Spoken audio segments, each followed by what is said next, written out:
Good to see you all here today. I'm Pastor Austin Almaguer. I want to welcome you to Vienna Baptist Church. Welcome if this is your first time with us or you've been here for a long time, whether you're worshiping with us online or you're here in the room. No matter who you are and where you are, we are excited to worship with you. And we hope that you can settle in knowing that in this space we invite you to bring your full self, to discover who God has created you to be and join in what God is doing in the world.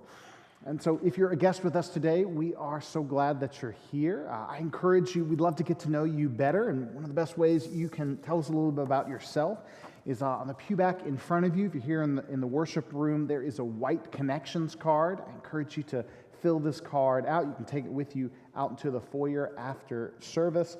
You can also let us know how we can be in prayer for you this week with one of our white prayer request cards. It's right next to that one. If you're worshiping with us online, I encourage you to go to viennabc.org/connect. There you'll find our online connections card, prayer request form, even a way to sign up for our weekly newsletter so you can stay up to date with us and see what's happening around the church. And there's a lot going on today here at the church. We are looking forward to this afternoon at 4:30. You can join us for our Trunk or Treat event. We are going to fill up that parking lot. So many of you have volunteered. We'll be decorating our trunks. We'll be passing out candy. We've got not just our community, but the VBCC community, neighbors from the neighborhood will be coming. We've got some folks who their families have long graduated from VBCC, and they still come back every year to be a part of it. It's one of their favorite things of the year. So hope that you'll join us for that. And looks like, for those of us here in Northern Virginia, looks like the weather's going to hold up well enough for us to enjoy it. So that's good. Then the other thing to let you know about, so we'll have fun this afternoon, and then next week we've got a very special worship service. So next week is our annual All Saints service. This is a time in which we give space for us to remember and to celebrate the lives of those we've lost in this past year. And so you'll find in your bulletin, but you can also find in your online newsletter, if you'd like to send us a name, someone you're remembering, holding close in your heart this year, we would love to speak these names out loud, and we'll also have a space to light candles in their memory.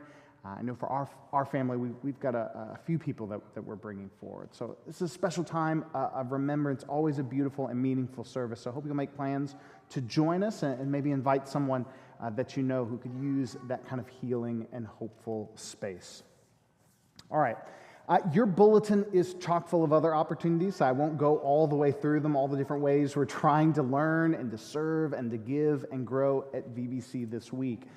But as is the case with every week, we try and take a moment. This worship service is a time for us to tune out, or at least lower the volume of our worries and our concerns and our lives, our to-do lists, the things we've done and the things we have yet to do, and simply be.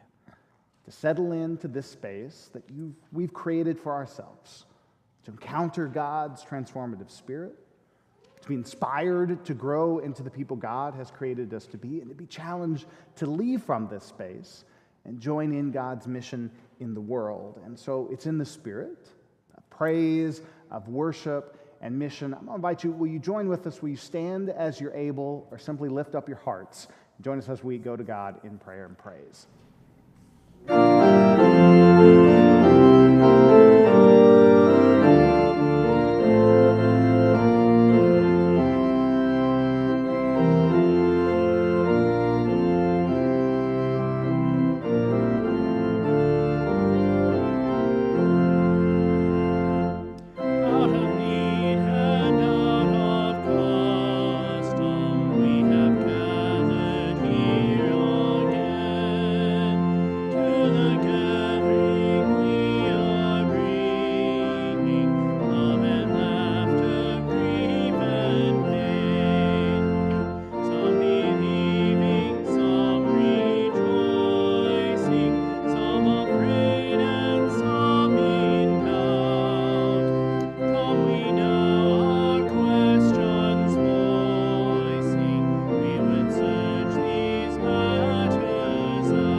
Well, for those of you who don't know, earlier this week, our music minister, Dr. CJ, was out on retreat. And as is the case, when ministers go out on retreat, we send each other text messages or emails of different prayers, liturgical resources, things that we have seen that only nerdy people who think about worship services all the time can appreciate.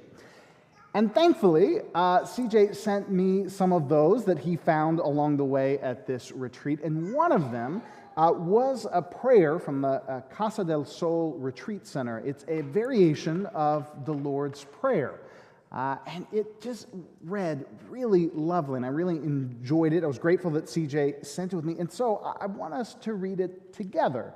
I'll pray it for us. You just let these words wash over you. May it be your prayer today, but as this prayer is spoken forth, may you think about the ways, especially for those of you who know the Lord's Prayer very well, how does some of the shift in language open up your imagination for who God is and what it means to be the people of God? In that spirit, I invite you, will you join with me as we go to God in prayer? Ground of all being, mother of life, father of the universe, your name is sacred, beyond speaking. May we know your presence. May your longings be our longings in heart and in action. That may there be food for the human family today and for the whole earth community. Forgive us the falseness of what we have done as we forgive those who are untrue to us. And do not forsake us in our time of conflict, but lead us into new beginnings. For the light of life, the vitality of life, the glory of life are yours now and forever. Amen.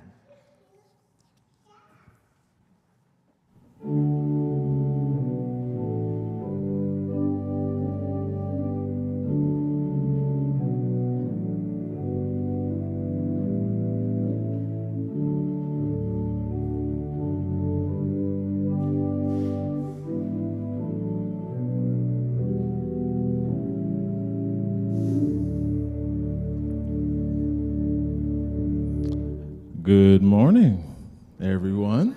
I am Gareth, filling for Pastor Jenny. I'm so happy to be with you this morning. I want to commend all of our young people and all the young at heart for being so brave. You're so brave. You know why? When you go to the dentist, you sit in that chair all the way to the end. You don't get up, you don't run, you stay right in that chair. You sitting in that chair, your head is up. Dentist tells you to open your mouth. You see all these sharp tools, that little hook thing with the pointy thing on the end of it. You see needles, you see drills, and all these strange sounds, and you stay right there till the end. Very brave. Now, let's be honest. Going to the dentist is a little uncomfortable and a little scary, if we're honest, right? Uncomfortable and a little scary. But you know what? Not only are you brave, you're also very wise. Because you know deep down, I need this. So I'm going to stay right here. It's uncomfortable. It's a little scary, but I'm going to stay right here because I know I need this. This is good for me. Right? Now, I want to share with you something today that is just as essential to your well-being as going to the dentist. I'd actually argue it's even more essential to your well-being. I want to talk about your spiritual growth because there's some things that happen in your spiritual growth journey that can be very uncomfortable and a little scary. But if you know that there's something good on the other side, you'll stick with it. You won't try to get out of it. You won't try to avoid it, right? And you won't shortchange the process. And I guarantee you, just like when you become an adult and you smile and you say, I'm glad I went to the dentist when I was a kid, all those years, if you stick with this process of spiritual growth that is sometimes uncomfortable, sometimes a little scary, you'll be very happy with the results, okay? And this little thing I want to talk to you about today is called unanswered questions. Unanswered questions can be uncomfortable and a little scary because, you know, when we come to church, we're used to getting a lot of answers, right? The preacher knows the answers. The teacher knows the answer. I have a question, everybody knows the answer, and we grow. But sometimes we don't get answers. And that can sometimes be uncomfortable and scary, even for adults. But I want to share with you how God uses unanswered questions to help us grow. There was a man who lived a long time ago named Jacob. He was known for being a little trickster, deceitful, did a lot of people wrong. But God did something very unexpected, gave him an experience and gave him a promise of blessing. And it prompted this burning question inside of Jacob: how could God bless me and give me a promise after all the things I've done wrong to people in my life? How could God do this? And he prayed about it. But you know what God did? God didn't answer his question.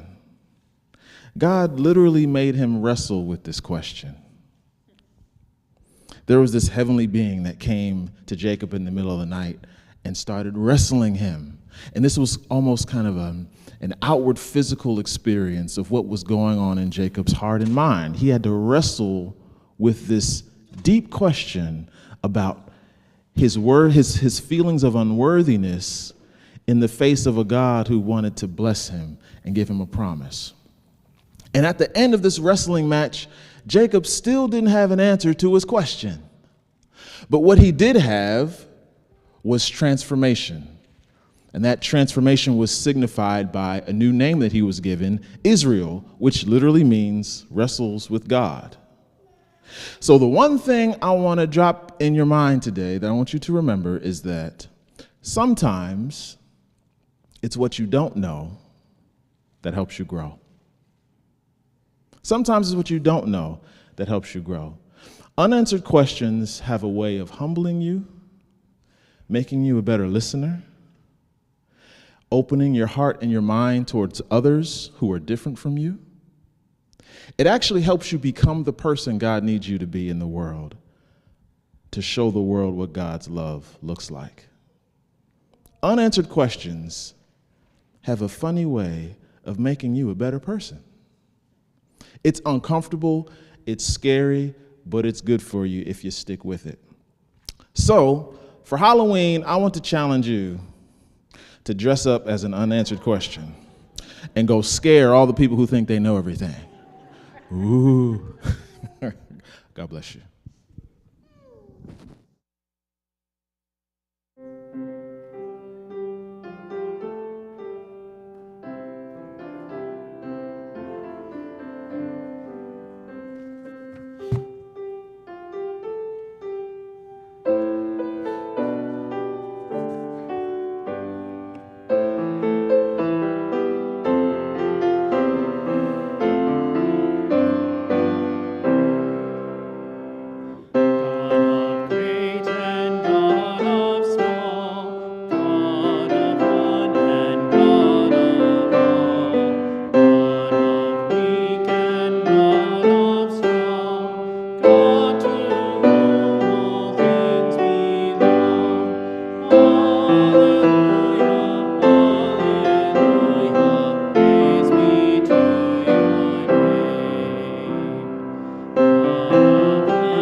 Well, now is the time in our service. We give thanks for God's blessings in our lives, and we practice generosity so that we can be a blessing to someone else.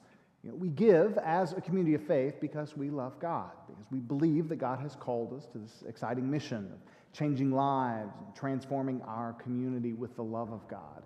So each week we take a moment in our service to celebrate a ministry, a mission initiative, a group of volunteers who are helping us to fulfill that mission. Sometimes we're celebrating hard and serious work that we're doing in our community. Other times we get to celebrate fun things. I think today is one of those days, because I was thinking about it. We have this great event happening this afternoon. I don't know if you've heard about it. It's called Trunk or Treat. Maybe someone mentioned it before. One of the things, if you've ever planned a children's birthday party before, or you've planned a vacation for a group of preschoolers, you know that what is exciting and very, very fun to little ones is a lot of hard work for adults, right? The adults put in a lot of time and energy to create that fun space. And I think Trunk or Treat is exactly one of those examples. We've got some adults who are going to spend a lot of time this afternoon decorating their back of their car into all sorts of things so that children will ooh and ah and be amazed at not just the candy, but at the people who've spent time there. We also have a great volunteer children's ministry associate, Lynn Collins, who, as Pastor Jenny has been out, has been coordinating this event. And what a lot of you don't see is the amount of time and energy that Lynn has to spend on the backside planning all these things, to the point that occasionally she has to text the pastor on the day before with some details, right? Because things come up. It's a generous gift that Lynn gives to the church of her time and energy, not just for Trunk or Treat, but in all the week. So Lynn, who's in the room, thank you, Lynn, for all that you do. And worthy claps. And thanks to all of you who are going to be volunteering this afternoon, all of you who are going to be decorating trunks. As I said before, this is something we do not just for ourselves to have fun, but it creates a safe and fun place for our community. They come back to for years and years. And so thanks to all of you. And whether it's Trunk or Treat or it's our Food for Kids mission project we'll do this afternoon, All Saints, no matter what it is in the life of the church, all of this happens because of the dedicated volunteers. It's a reminder to each of us every week that we're invited to invest ourselves, the resources that God has given us, our time, our energy, our prayers, and our money, to join God in building a better world, justice, love, and mercy for all people. And so practicing generosity giving at VBC, it's simple and easy. If you're here in the worship room, there's a donations box right outside those doors. You're worshiping with us online, I encourage you to go to viennabc.org/give, or you can text viennabc to 73256. But no matter how you choose to give, how you choose to serve, thank you for your generosity and support as we seek to be the church and live on mission together.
in gratitude for countless ways God blesses all things living. Let every tongue rejoice and praise the source of our thanksgiving.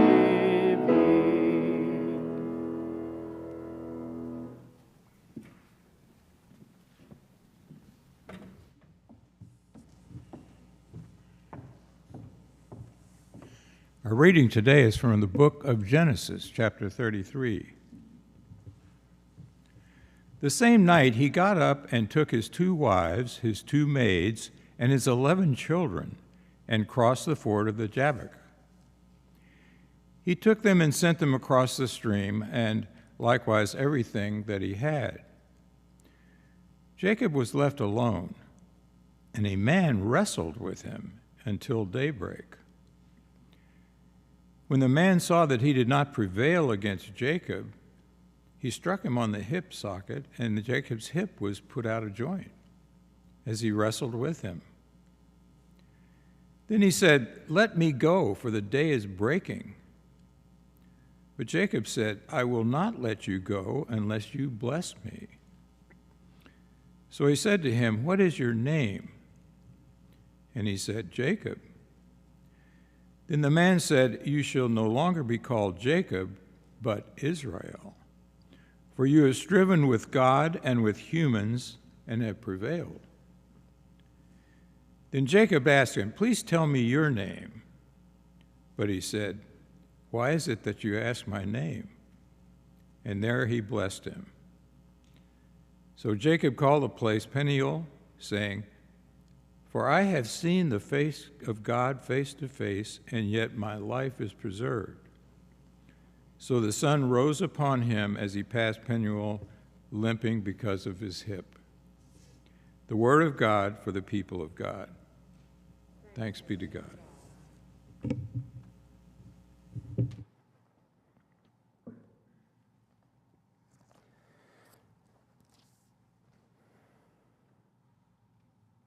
So as evening falls, Jacob is filled with fear and anxiety.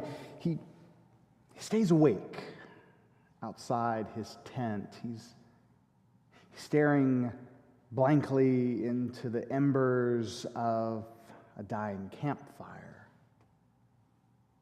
Alone on the desert frontier, the approaching dawn will either bring him success or complete ruin. Jacob's name comes from the Hebrew word for trickster or overreacher, and fittingly, it has been his clever tricks and cons that are the reason why he's sleeping in the desert alone than in his warm bed at home. See, Jacob was enjoying a comfortable life. He was raising sheep on his father-in-law's estate. But soon it became apparent to his new family that Jacob was running a con. He was fattening his sheep. He was growing his herds at the expense of everyone else's. And so, recognizing that it was time to cash out, Jacob gathered up his family and all their belongings, and he lit out of town. And although his father-in-law initially gave pursuit, eventually Jacob is able to talk his way into a solution that will save his life and his ill-gotten gains.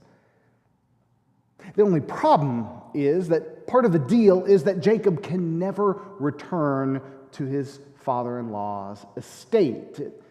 It means that Jacob is homeless. He is one wrong move away from destitute. Now, thankfully, God shows up to honor a promise made to Jacob's grandfather. He promises to take care of Jacob and his family if only Jacob will return to the land of his grandfather Abraham. And so Jacob leaves, But that initial excitement, the promise of a new home, which is always so much more, it's the promise of safety and security, that new excitement wears off. As Jacob realizes that what it takes to get to this new home means he must travel through territory controlled by his brother Esau. Now, normally, for most of us, stopping by a sibling's house during a move is not something that fills us with great trepidation, or unless you don't like the food or the conversation. But generally, it's an all right experience. That is, unless you and your brother aren't talking because you tricked him out of the family inheritance and he threatened to kill you the next time he saw you. In that case, maybe you're not too excited by this prospect, which is exactly the situation Jacob finds himself in. They don't have exactly the best sibling relationship, to say the least. And so all of these thoughts, they swirl around Jacob's mind as he sits on the edge of Esau's land. He knows that in the morning, he's either going to be able to talk his way into an answer that will grant him safe passage, or Esau will finally get his revenge. So Jacob He's lost in thought. He's consumed with all these fears when suddenly, and without warning, a man leaps out of the darkness and takes hold of Jacob, and they wrestle to the ground. Now Jacob finds himself in the fight of his life, and with the campfire completely out, he has no idea who his assailant is. Is it Esau, who couldn't wait until morning to take his revenge? Is it a bandit who sees a man alone in the desert and is ready to rob him? Is it someone else entirely? There's no time for Jacob to catch his breath, to ask who his assailant is. He must exert all his energy to stay in this fight, to stay alive and not be overcome. So hours pass in this grudge match. It extends through the night, and now dawn is approaching, and it is clear that this is no ordinary man that Jacob is fighting. It seems Jacob is wrestling with God. And not just hanging in there. Like, Jacob is actually doing well. Perhaps God has become too vulnerable. God has been too willing to engage with Jacob on equal footing. And the first ray of sunlight peeks over the horizon, and the situation is becoming more dangerous by the minute. And dangerous not because God might lose to Jacob, but because now Jacob's life is at stake. See, the ancient church mothers and fathers, they warned that the fullness of God's glory, the unsurpassable mystery of the Holy One, was too great for mortal eyes to ever look upon. Seeing God in the divine fullness, they said, would surely kill a person. And so if Jacob doesn't let go, if he refuses to give up by sunrise, he will surely die. But Jacob, he's determined to hold on. Jacob has determined that he's not letting go. He knows he faces another dangerous situation in the morning, and perhaps this is his last chance, his one opportunity to wrestle out of this some sort of assurance of protection that will get him through his encounter with his brother. Jacob is willing to risk death for the sake of divine blessing. Jacob's wrestling, he's struggling with God. This is a defining moment in his life. He's going to be forever shaped by this encounter. Actually, the Bible will say his descendants will be shaped by this moment. And I probably should be clear here, right? Like, the reason for this has nothing to do with God losing his cool and deciding to jump Jacob in the middle of the night for something careless he said. We're given the impression that the reason for this, that this challenge is meant to test Jacob's inner strength, test his resolve in the face of adversity, to prepare him for challenges that lie ahead. We're told that by daybreak, Jacob will either be transformed into the kind of person who's ready to reconcile with his brother, or he'll remain a trickster. Will have to suffer the consequences for his lack of repentance. And I don't know about you, but growing up, struggling with God was not the operating image I was given for what it meant to be a person of faith, how I was supposed to think about my relationship with God and faith. Many of the churches that I attended, they gave me this narrow image of what faith meant as right belief and right behavior. To be a person of faith meant I was to believe the right things about Jesus and the Bible and the universe. I had to do the right things, which really, come to think of it, meant not doing things. Right? Not using four-letter words when I stubbed my toe. Not dancing too close to Laura Loack at the middle school social. That's what it meant. And if I believed these right things, if I did these right things, then I could go to the right place when I died. And when someone did use the phrase to wrestle with God, or that they were wrestling with God, all it really meant was they believed that God wanted them to do something that they really didn't want to do. But it was always wrapped up in this obedience language. And yet, here in our story, Jacob is not wrestling with God because he hasn't been obedient. Jacob is headed right to where God told him to go. He is on the journey he's supposed to be on. He is going to the right place. Both literally and metaphorically, he's on the right track. Right? Not worshiping other gods. He hasn't fallen in with the wrong crowd that's making him question the authority of Scripture. But what we find here in the life of Jacob, I think, is true for our whole lives. And it's that heading in the right direction doesn't mean you won't experience challenge. Being on the right track doesn't mean there won't be obstacles. That living a good life is a very different thing from living an easy one. I would contend that a good life is not about whether or not you will experience challenge, whether or not you will experience adversity, but how you will choose to respond to it.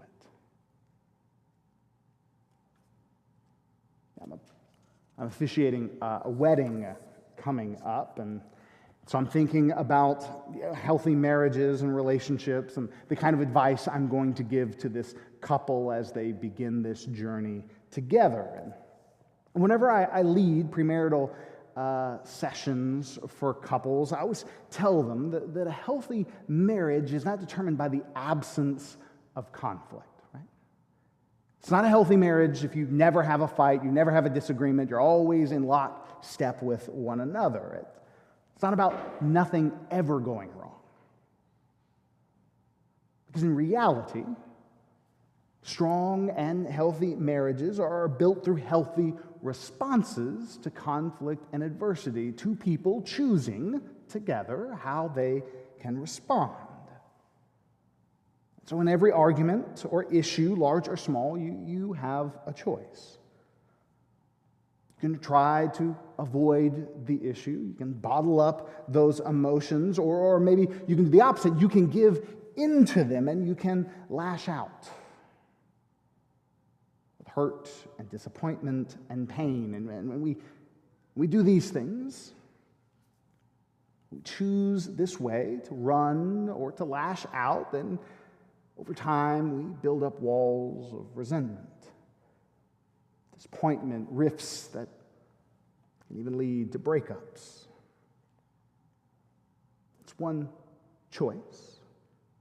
But if each person chooses a different way, chooses to honestly voice their feelings, chooses to maintain a safe and vulnerable space for conversation, for engaging in real dialogue, then the relationship has a chance at something new. Chance to understand each other better. Chance to build trust. Chance to strengthen the bonds that bring them together. I think that it's in conflict that you actually learn more about the other person. In healthy conflict, you learn more about the other person than you would at a peaceful dinner and a movie. You learn more about yourself, too. And the same is true of great friendships, of work relationships, of team dynamics. I'm willing to bet that for most of you, the people that you love the most in your life, that you trust the most in your life, are also the people you've had it out with the most. The ones who truly know how to get the biggest rise out of you.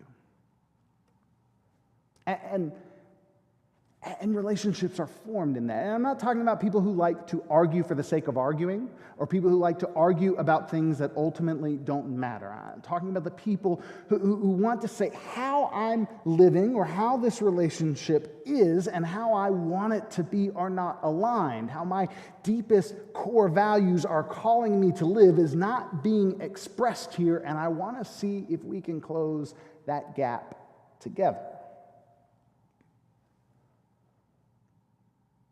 If we can respond to conflict in this way,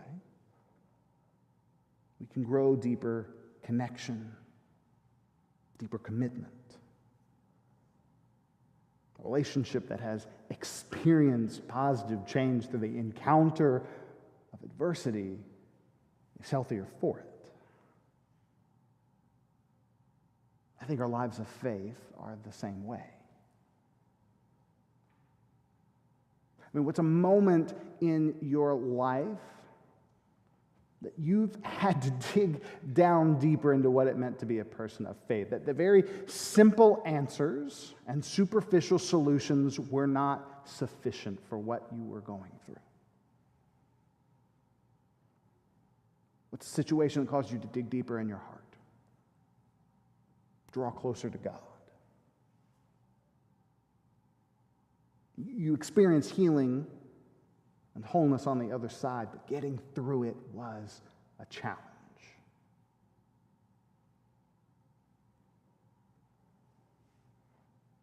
The challenges that I have experienced in my life, they're the ones that have caused me to reconsider what I previously thought true about God and what it meant to follow Jesus. They forced me to let go of insufficient beliefs and ineffective spiritualities. They are experiences that I didn't enjoy in the moment. But afterwards, I look back and I'm grateful for it because they forced me to let go of states of faith that I had outgrown. To mature, develop a deeper faith and trust in God. I'm not the same person now as I was before then. And as I was before then. And that's what we see happening to Jacob in our story for today. I mean, refusing to let go until he receives a blessing, he is granted a new name. You shall no longer be called Jacob, God says, but Israel. For you have struggled with God and with humans and have prevailed. This new name, and anytime someone gets a new name in the Bible, it's more than just what they're going to be called. It represents a transformation of their inner life. Name represents Jacob's strength, but also, and more importantly, his capacity for struggling well. And it represents God's commitment to stay with Jacob in the struggle. That in the journey that lies ahead, in the times of adversity that he will face, God will not abandon him. That just as Jacob didn't let go, God's not letting go of Jacob either. God will be involved, actively engaged with this man, with his family, with his descendants, with the whole of creation. And this blessing that Jacob receives, it's not for the immediate material gain. His savings account doesn't suddenly explode. His 401k is in a wonderful place despite the economy. God is not doing that. God's promising a better future for Jacob of healing and wholeness. Genesis tells us after struggling with God all night, by the morning time, Israel is able to reconcile with his brother Esau. They embrace each other after years apart. I think anybody who's ever been a part of the healing of a broken relationship will tell you it takes a high capacity to struggle well. To lean in when you would prefer to let go. To be honest when you would prefer to tell a lie. To be vulnerable when you'd rather put your guard up. I believe that it is Jacob's, his wrestling with God, his refusal to let go that changes him into the kind of person who can stay in the healing process with his brother, to not let go of a relationship that is critical to him.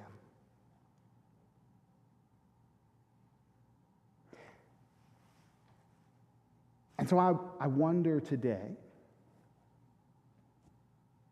where is that place in your life that God is calling you to struggle? Perhaps a place that you need to struggle with yourself. A place to struggle in a relationship. A place to struggle in your faith. Because I think there may be some things in your heart right now that you would prefer not to struggle with. There's some anxiety you are carrying around, and it may feel like a 500-pound backpack you got on, but you're unwilling to set it down.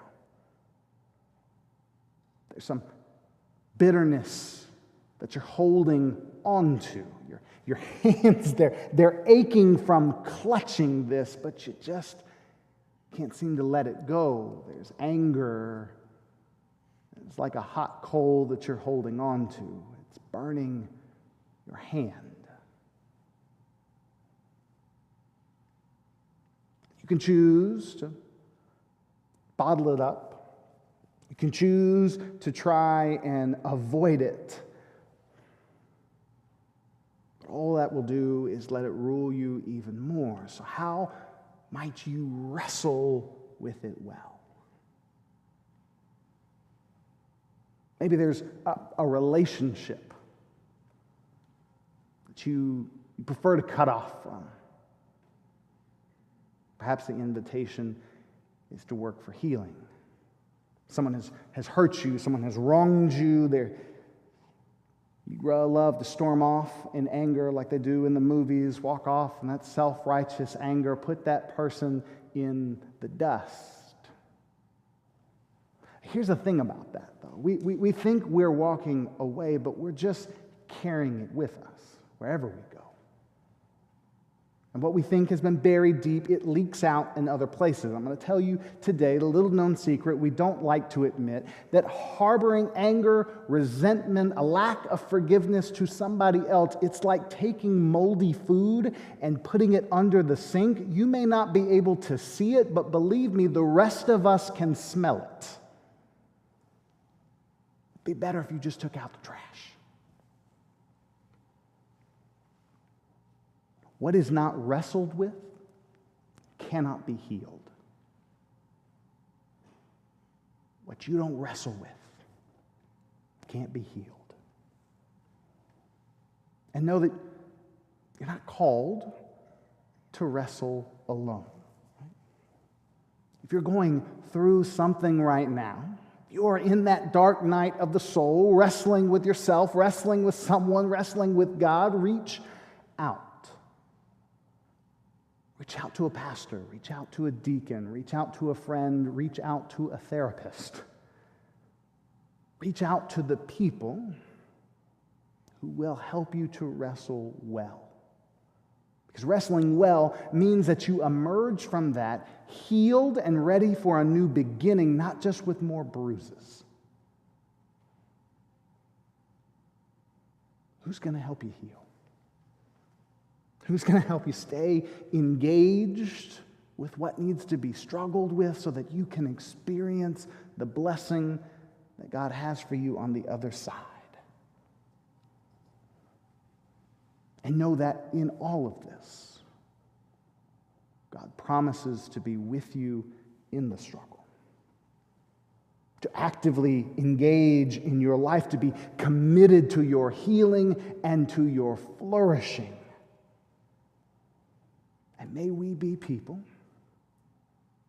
who stay engaged with God in our lives through those dark nights of our souls. That with God, we might receive those new beginnings, those new blessings of healing and hope that wait us in the dawn of a new day. So struggle well, my friends. Amen.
Hope all of you, before you leave here today, say hello to someone who you don't know, someone you haven't seen in a while. Let them know you're glad that they're here as well.